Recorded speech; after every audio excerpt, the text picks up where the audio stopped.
Guys, for today's video, i-open lang natin ang ating Roblox account or yung ating Roblox app.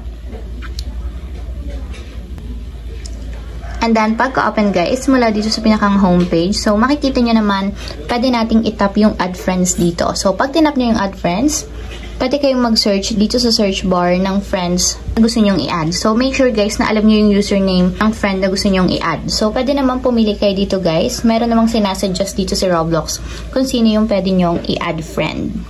So, for example, is dito sa people you may know. So, pwede nyong i-add itong account na to.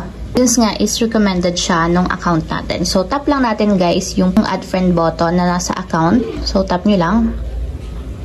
So, kapag ganyan na yung lumabas, ibig sabihin, kapag send na tayo ng friend request. So, i-confirm niya nung account na yon. And once na na-confirm na nila and na-accept tayo as friends, so, magiging friends na natin sila dito sa Roblox account. So, lalabas na siya dito once na in-accept na tayo as friends. So, dito lalabas yung list of friends natin. So, ayan lang guys. Ganun lang kasimple.